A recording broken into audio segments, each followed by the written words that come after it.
You're listening to the Dirty Air Podcast. Hey, let me hear some Skinner, brother. It's in the face, Dilmer. In the face. I don't really, to be honest with you, I don't know how to party. And now, here are your hosts, Chuck Bush, Jonathan Merriman, and Matthew Dillner.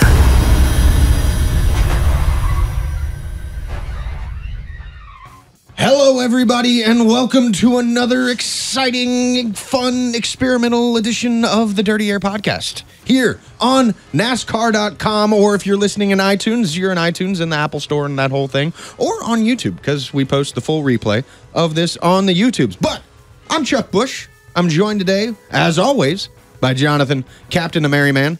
And today we got not Matthew Dillner, but Matthew Strickert in with us. Absolutely. Proud to be a part of the show. Dylan, I don't really know what Dillner's doing, so I can't even start to guess. You're proud to be a part of it. You're always a part of the show. Before you're even on it, which you probably will regret that decision. Yeah, but Strickert is always a part of the show. He's normally up in the booth keeping us on task and on point and telling us how much time we've wasted so far. But today... We're his honeymoon.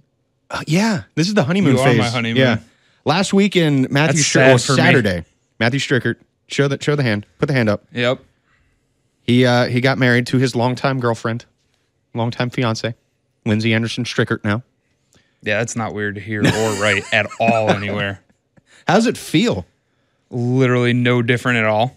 We periscoped the wedding. Dillner was down there. I was down there. Matt Roper was down there. Jonathan Merriman was at the track in Charlotte. It's getting rained on. Rained on. So we had some entertainment for you. What'd you think of the live broadcast via Periscope of Strickert's wedding? I was too busy freezing from being inside of our truck where we edit and cut and post.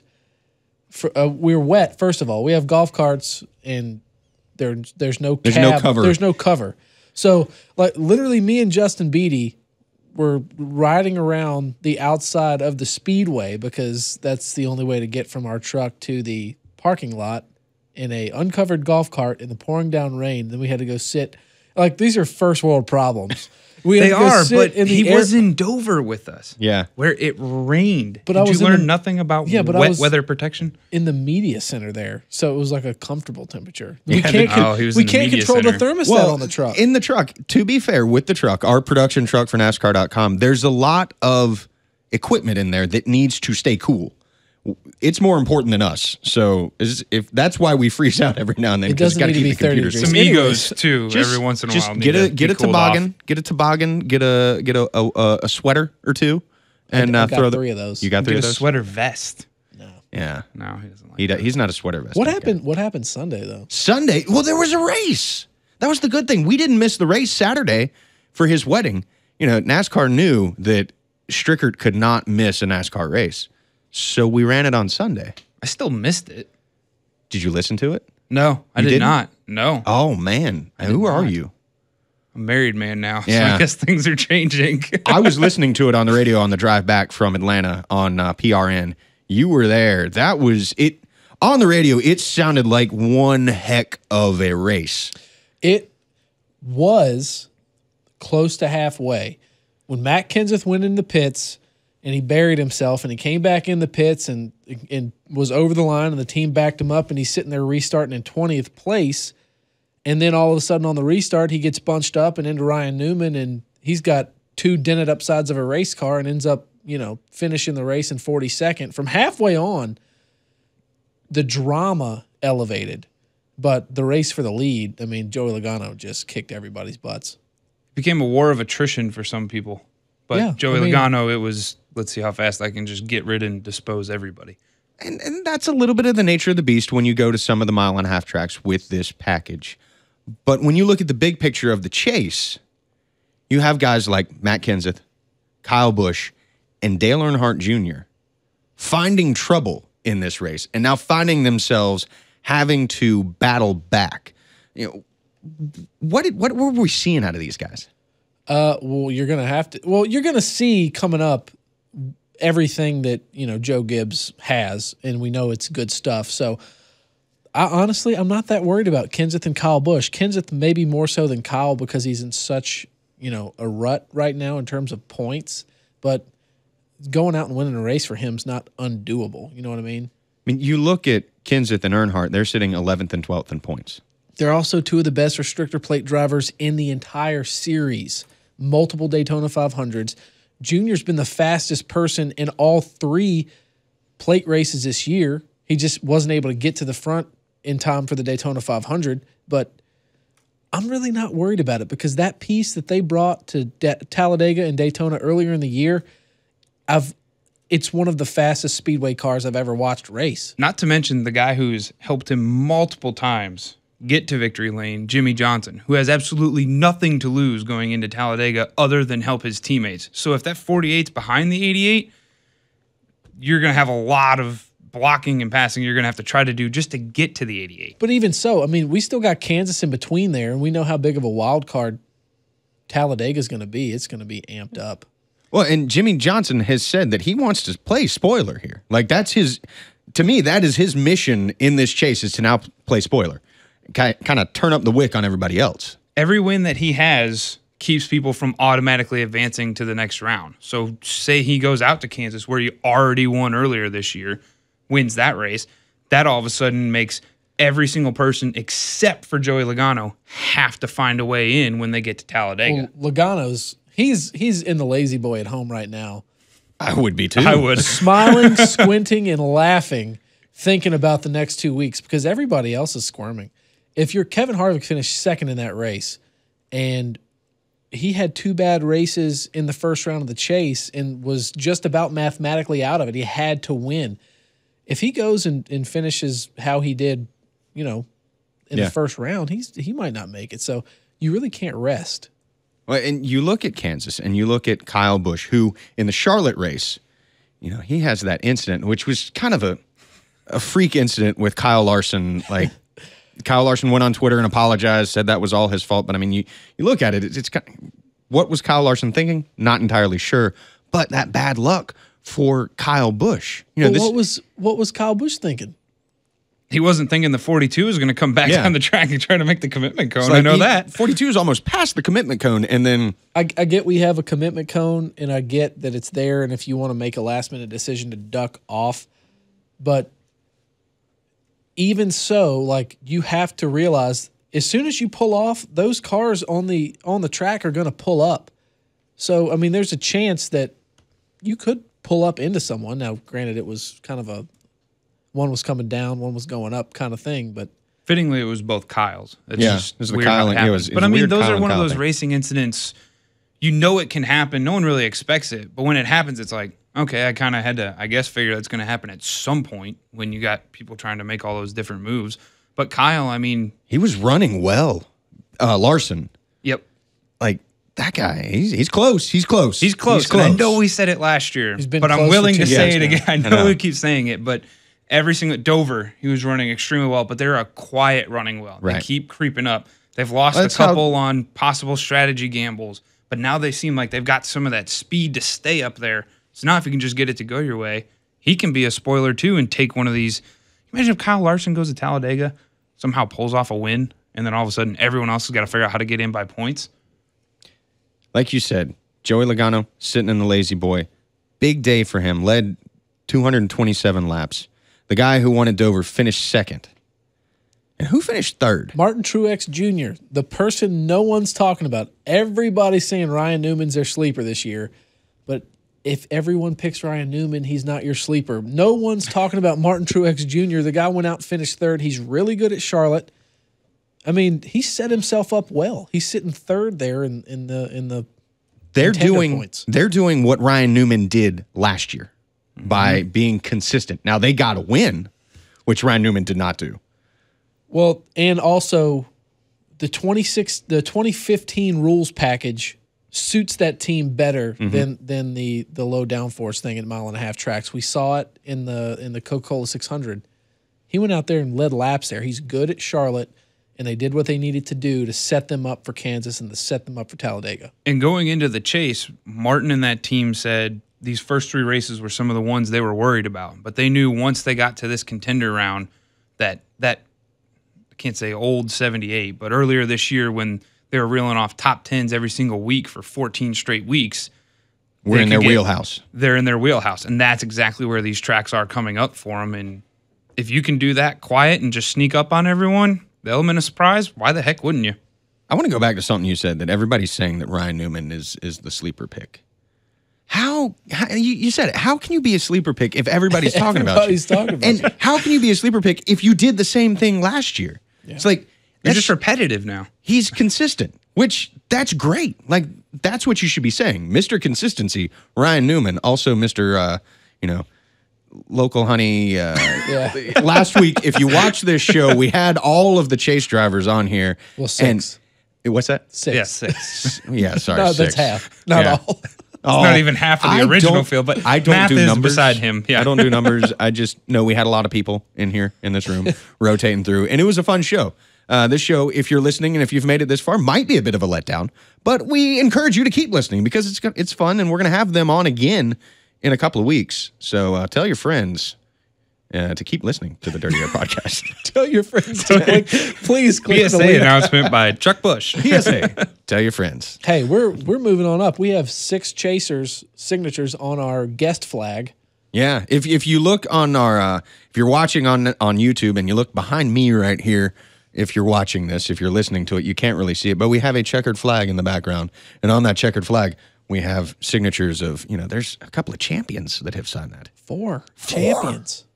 Brad Keselowski, Kevin Jeff Harvick, Gordon, Kevin Harvick, Matt Kenseth, Matt Kenseth, man, that's some power on that flag. Bush Series champ. You know who Kyle we Busch. don't Yeah. have on the flag yet?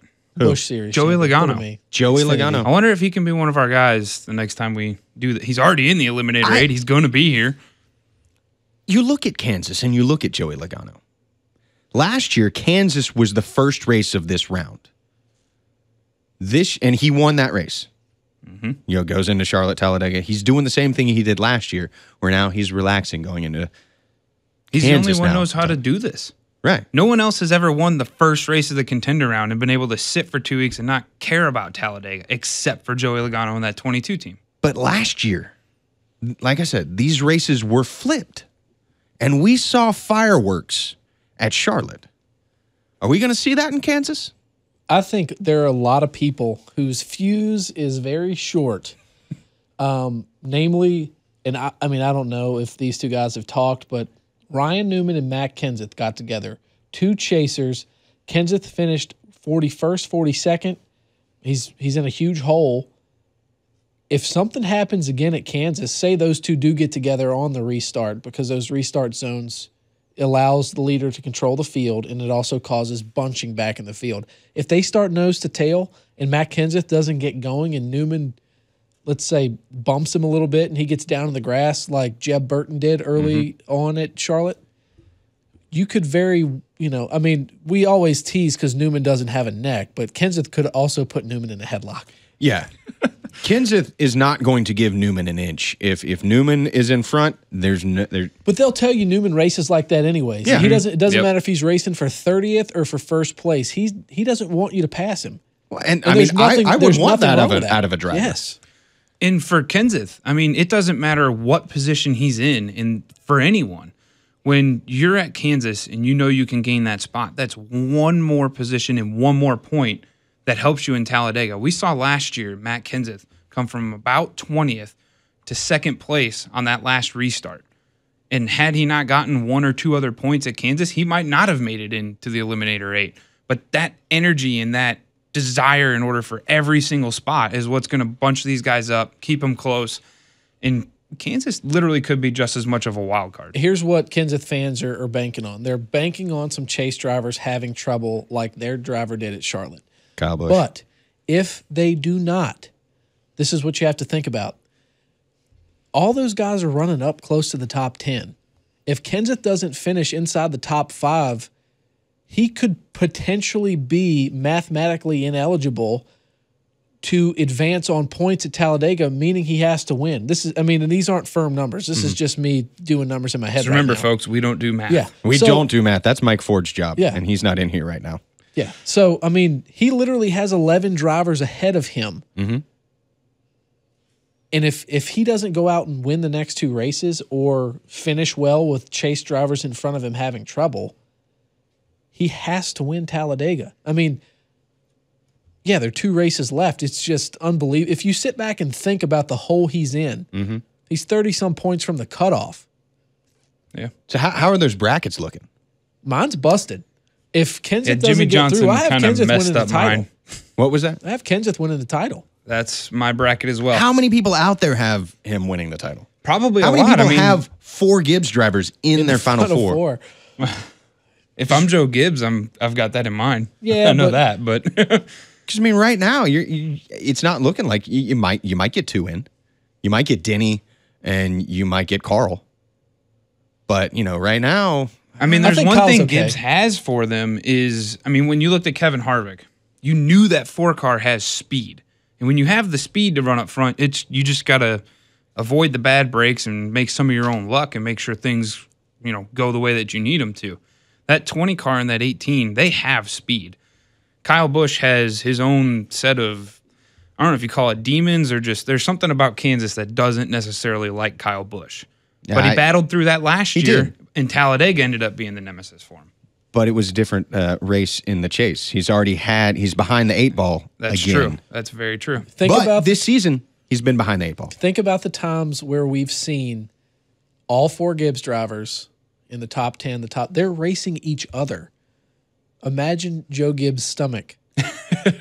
When he's got Is he sponsored by Pepto-Bismol? he's got 2 He better drivers. be. If he's got 2 drivers facing elimination or behind that cutoff line right now, I mean, they're going to be. I mean, you can guarantee that Kyle Busch and Matt Kenseth are going to be racing each other at some point over the next 2 weeks. Absolutely. Kenseth especially for a spot in the eliminator round. What do you What's company policy is what I want to know. win? Yeah. It's like I think the company policy is we want to get everybody in the final round there. That way we can guarantee a championship. But I still think at the end of the day, and I love using that cliche, at the end of the day, it's all or nothing, man. Like you're in the chase. There are team loyalties, and if it's between your teammate and him advancing and you not advancing, you're going for it. Like if it's one or the other, you're going for that spot to get that to advance. I mean, we could very feasibly have the 18 and the 20 on the front row or within the first 2 rows of a restart late at Kansas this weekend. I mean, that's going to come down to who beats who, essentially. I mean, if they're not both going to get, say you go and make Dale Jr. a lock at Talladega like some people are thinking, all of a sudden those points at Kansas become huge in their chance to even get out of here. I'll leave it at this. I don't think Kevin Harvick's the only Sprint Cup Series driver who, when under pressure, can go out there and get a win. That is, you are going out on a limb by saying that. I mean, we've seen him do it 3 times Right. in an elimination scenario. Like, I honestly think Matt Kenseth. Well, I think We that's saw Brad the thing that, Keselowski do it last year. Yeah. When they had to win no matter what. and I think that is the thing that separates these top. If you look at the whole chase, the top 16, look at qualifying for these races. Look who is up there at the front when these races start. It's those chase drivers. It's the guys that this year, they're the ones that are the cars to beat. And I honestly think when you get to this round, I think why this round is so exciting is because, you could have a few guys that get a chance win and make their way into the first round. But when you get to this round and you're trying to pick those final 8 guys, there's always been 8 in the chase, even since 2004. And those have always been the elite of the elite. So you're going to be knocking out big-name guys who honestly have a shot at this. And I think that's what makes it so exciting, especially this round is going, we're literally cutting this field in half from where we started just 4 weeks ago. And these are going to be the absolute best of the best. Well, that's why it was huge. I mean, the field had a huge opportunity at Dover to take out Kevin Harvick, and they could not do it. But by letting him back in, I mean, you could have just stamped your ticket to. So if we're in Homestead and we're looking back at the season, are you saying that is the moment in Kevin Harvick's season that's like, all right, yeah, if he wins the title, that was it. That was the defining moment. I think you're wrong there. That wasn't the defining moment? I think it's the opposite moment because there's no telling what he's going to do coming up. I think if Kevin Harvick's in the Final Four and running for a championship and 3 out of the 4 Gibbs drivers aren't in the Final Four, it's the defining moment for them for not being able to essentially put out that fire that Kevin Harvick had. But they let him back in the game, and that's dangerous. They let him back in the game, but it's kind of as you go down the line of the season, if it weren't for that first moment, none of these next moments for Kevin Harvick would be able to happen. Right. So that's where I somewhat agree with Chuck on that one. Yeah, I mean, that in has his to be season- defining in in his his season. season. That's the defining moment of his season. He could have 2 DNFs at, Martinsville and Texas and go to Phoenix and win again. Then He's the guy to beat at Phoenix. At the rate he's going, he's won the last 3 elimination races to get in. So he'll have a bad week at Kansas, win at Talladega, and then he'll go win at Phoenix and get in the last one again at the rate they're going. I mean, it's all a big like what if scenario, but I just talking about the Gibbs guys having trouble just kind of reminded me it wouldn't be as bad if you hadn't let the 4 car back in it last week, because that's one car that can beat that team. You know what's one car that nobody is really, really talking about other than Truex? Did he sit here? I think he sat Yeah, here we told him we'd last buy him week. some coffee. Yeah, Last he's got week. a freeway expressway named after him. Yeah. He goes 10 miles an hour over Tony the speed Kanaan. limit. Yes, Yes. Tony Kanaan. Tony Kanaan, NASCAR everybody. driver Tony Kanaan. We break news here at the Dirty Air Podcast. He's It's in the fake news, 24. but we break it. Jeff Gordon. Like, seriously, Jeff Gordon. He was laying back. He's the only Hendrick driver and it's not funny to finish on the lead lap. You want to talk about snake bit? Yeah. Hendrick was snake bit last week at Charlotte. So is he playing it safe and just, I'm not going to push it too far right now because we're getting snake bit. No. I'm just going to do what I need to do. Casey, I don't know what happened to Casey Kane. Or I don't know if the tire went down and hit the wall. I don't know if he got into the wall coming off the corner and then it went down later. Twice. He clobbered the wall. Yeah. And Dale Jr. met it a couple times too. They're best friends now. He lost count, I think, how many times mean, he hit the wall. And then Jimmy Johnson has another. How miserable was it for Dale, though? Because Dale worked his way back up in the wall again. But Jeff Gordon, 4-time champ, still hanging in there. Was it a top 10 finish? Yeah, 8th, I believe. Yeah. He was sitting back there in 12th for a lot of the day. Could he be the new Ryan Newman? But think about it for that team, though. Gordon said after Richmond, once everything was finally taken care of and locked in, he didn't have a win, so he was sitting on the bubble compared to last year when he had wins and was locked in. That when you get to this point, you start to just naturally elevate your game because it's more important. He's a 4-time champion of the sport. He's been in the sport since He's been in the sport 1992. since 1992. He knows how to play. He knows race. how to elevate his game when it needs to be elevated. And if for these few rounds, because they haven't had the speed that everyone else had, if they just stay out of trouble, they know that we can be a top 8 team, and they get into there. Then you go to a place like Martinsville, where Jeff Gordon tied for the most wins of anyone with Jimmy Johnson there. Well, look at the race Get where into the we're Final going Four. to this week. Kansas. 3-time 3 winners. wins. 3 wins. He won the inaugural race there. And then the second race. And then the second race. And then another race. And then he took like a 7 or 8 year sabbatical, but that's all right. So is he going to get the 4th win there this year? I don't think they have the No? speed to get it done, but as consistent as he is there, I don't see why they can't reel off another 8th to 5th place finish and set themselves up really, really well for Talladega, where you look at that restrictor plate program. The 88's been stout, but Jeff Gordon won the pole at Talladega earlier this year, won the pole in the 500, led almost half of the Daytona 500. That car is going to be good there. What a roller coaster ride that season's been. It has. He sat on the pole for the Daytona 500, and everybody was like, "This is going to be like a swan song." It's going to be a walk off. Yeah. And It still could be. I mean, these tracks. These tracks coming up: Kansas, Talladega, Martinsville, Texas. And that's what I'm saying. If These you're are Gordon, yeah. you got to be sitting there going, if I can just get through Talladega. He finished second to Dale Jr. at Martinsville last fall. Had he won that race, boom, in the finale. The whole Texas thing wouldn't even matter. And they know that the short track program, he can hang in there with everyone and have a chance at it. It's just a matter of getting there. And I think they're just making sure they make their way through what they got to do. And Can you imagine, though, if he's able to get through these and that Homestead race, if he makes it to the Final Four? he won there a couple years ago. That is correct. I think you found his answer there, Yeah. Merriman. I'm just saying that could be his last race. All he has to do is finish in front of 4 people. The only thing I've taken away from this podcast is it's a bunch of what ifs. We have no idea what we're talking about, but that's why we line them up. That's racing. Yeah, Like it's perfect. That's every podcast. Yeah, all we know is what happened yesterday, or in this case, Sunday. All we know is what happened then. We don't know what's going to happen next Sunday. We don't know what's going to happen at Talladega. You can take the stats and say that this person is going to finish here, this person is going to do here. But what we have seen in this chase format, like you said earlier, these drivers are elevating it to that next level. And as the season has gone, it's just ramped up more and more. And that excitement, like, I don't care that Joey Logano led that many laps. I'm looking at what's going on in the back of the pack where these other drivers that are fighting for that next spot to get to the next round, like, I'm looking at that final race. What are we going to have there? And last year, the top 4 were at the front of the race, all race in Homestead. That's what I'm looking for. It's funny how we do that when we look at, like, when Denny Hamlin won Chicago, like, all right, he's on to the next round. And then you could care less about him for 3 weeks. Same thing, Joey Logano. You're like, all right, we'll see you in Martinsville. Then we'll start worrying about you again. It all comes down to these last races. But, I mean, these tracks are so exciting that some of these last races are at.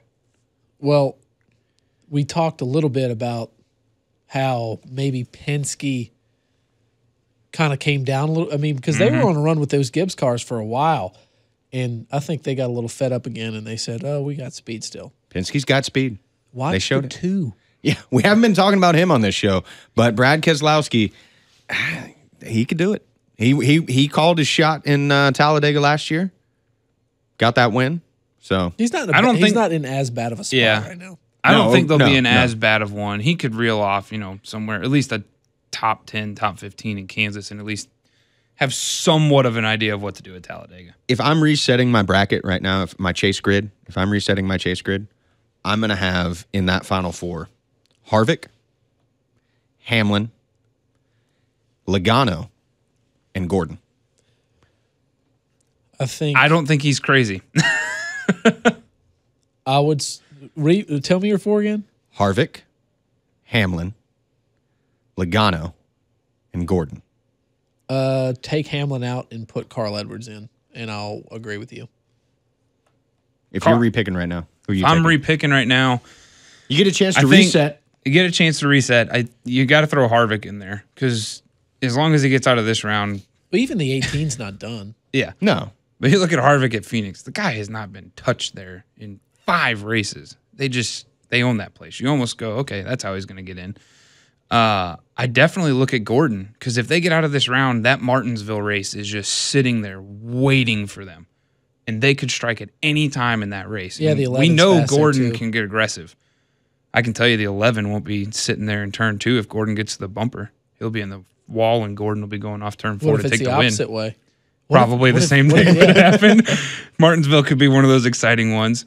Joey was Logano, last I year. think you have to put in there because the one thing Joey Logano learned last year was how to lose a championship. And they always say you got to know what it takes to lose one in order to try to win one again.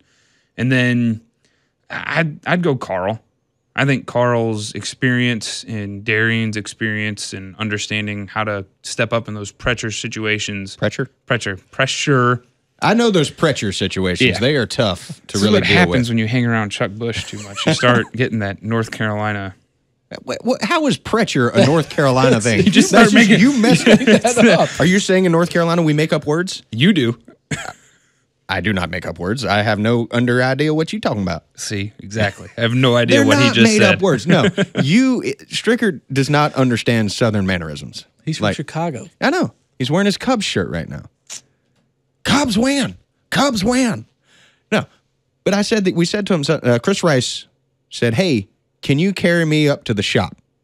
I also asked him to cut something off or cut something on, and he was like, "What?" Yeah, I don't understand how you cut something on. When you cut, you are like removing I'm fixing something. to cut the lights on. Yeah, but that Well, means do you know you're what that means? cutting the lights off. In my No, I'm fixing vision to of cut the lights on. What did I just say I was going to do? You'll turn them on. Yeah, I'm getting ready to do it. Yeah. Fixing to do this. So you're still not doing it. You're just getting ready to do something. No, that's fixing. Yeah, I'm fixing. That's the preparatory. I got fixing. I figured that one out the first week I moved to the south. To cut is to do. Yeah, fixing is the Okay. preparatory, and then cut is the Action. execution. Yeah. So we don't do language. Listen, and all we don't I do know math on is this that show. in the South, We speak closer to Shakespearean and the Queen's English. You lost me. Yeah, Shakespeare. No, Shakespearean English. You know that, yonder, fixin', all of those are in Shakespeare, which is touted as some of the best literary works in the world. Touted. Yeah. 50 Cent Tuesday. 50 Cent Word Tuesday. Hey, over man, here. I'm sorry that you and your Chicago intellect cannot decipher my vocabulary. But, we're derailing again because we do that all the time when we don't have, like guests on here to kind of keep us honest with what we're talking about. Hashtag blame Dillner. Hashtag blame Dillner. It's Dillner's fault. But it's not Dillner's fault? Making your picks for who's going to win at Kansas this weekend. You can't blame him for any of that. No, you can't. And I'm putting you on the honestly, spot right now. I'm going to defer to Merriman because I still have to think about it. Gut reaction. You can't just go, yeah, Kansas. That's the thing. I have no gut reaction because I don't know what's going to happen. Anything can happen in this race. We've seen Jimmy Johnson in the spring. He spun and won the race. We've seen rain delays, change complete complexities of a race. That was a horrible sentence, by the way. I apologize. Complete complexities. So who are you taking then? In the preview show that we recorded today, I said for Streak to the Finish that Matt Kenseth would get a top 10. However, I do not think he will win the race. You don't think he'll win? I think Brad Keselowski's going to win. Brad Keselowski. That's yeah. fun. Yeah, Brad. It's an interesting little pick there. I'm going to go Kyle. I'm going to go out there on the limb and say he just kicks Kansas right in the He needs to. right in the bucket and gets the win. Who'd you say won here in the spring? Jimmy Johnson. Yeah, don't count him out either. Nope. Well, let's see. That leaves it up to you. It's what are you all thinking on now? me. You don't have Yeah. a gut reaction either there, Chuck? Gordon. Gut reaction, Gordon. Jinxed. All right, he's not going to win. So Dale Earnhardt. Have we tested? I know on the preview show we have tested how well our picks work. Chris Rice usually whatever Chris Rice picks is a bad. Are we good? We have been pretty close picked- on this show. I think I picked Kenseth for Richmond, and I picked him for what else did I pick him for? There was one where I picked Harvick and he finished second, and Well, that's story of this year. Yeah, I know. But no, we've been relatively close. We haven't been keeping track. Yeah, that might be like the job of a producer is to keep track of what we do. I got to keep track of you They can't knuckleheads even every count single questions. week. We got 43 questions. Oh, 42. Oh, 43. Yeah, we good. That's a shot at you there, wasn't it? We're just taking shots at each other. Should we just wrap this thing? Yeah. And Nobody's listening. I quit listening a long time ago. Our families are. That's a start. I got a semi-decent sized family. That was the one thing that Kenza said last week when he was like, "Yeah, I can increase your viewership. I've got a large family." Exactly. So, wrong one. Show has gone way. Dilder is the glue that holds us Dildo together. is the glue that holds this together. Oh boy. But we're gonna sign off. This was not a good show. No. That's why it's a podcast. It's not a show. It was a good show. I felt it was good because we had a lot of good topics on there. We rambled on for a little bit like we're doing right now. But guess what? That's the nature of a podcast. Sometimes you're going to hit it out of the park like last week. Sometimes your fireworks just going to kind of sail slightly into Austin Dillon. Exactly. But what people are not sitting around their water cooler or their lunch table this week discussing the same exact things that we're discussing? Yeah. I mean, you could be up against the bed of your tailgate in Kansas talking about this same stuff. You could be watching on NASCAR.com on your iPad or laptop. Or you're yawning. You're done. Are you done? Is that I've it? been yawning for a while. Are you tired? I am a little. Why? This chase is making him restless. Look, in between me and my wife at night is a 60-pound lab, and it dreams a lot, and it kicks me and wakes me up. I just want an honest answer. Yeah. Okay. So labs are keeping you up. Its name is Pearl, and it's a girl. You really thought about that rhyme for a while, haven't you? Chuck's dressed like a squirrel. And I have a friend named Earl. What are we even talking about? You know what? Don't listen to us anymore, but tune in this weekend to the Hollywood Casino 400 at Kansas Speedway, Sunday, October 18th, 2:15 p.m. on NBC. Or you can listen on MRN, Sirius XM Channel 90 if you want to get it on there. Don't forget to check out all the content that we're going to have this weekend on NASCAR.com. We got 2 garage cams. Jonathan Merriman's not going to be out there. Sean Brown, who's upstairs punching the show right now, he's going to be there. Matthew Dillner's going to be back out there hosting garage cam. What? I had trouble talking. Hosting. I speak well here on NASCAR.com, and I'm going to talk to you about some stuff here, and we're just going to say random things and talking awful voices about stuff. But you know what? For everybody here at the NASCAR.com Dirty Air podcast, for Jonathan Merriman, Matthew Strickert, Matthew Dillner, who ain't here, Sean Brown, who's upstairs, Justin Beatty, who's off doing something, I'm Chuck Bush, reminding you to hop out there in that clean air, chase down the leader, and we'll see you next week back in the pack here in the Dirty Air. Pray they don't fire us after this one. They will.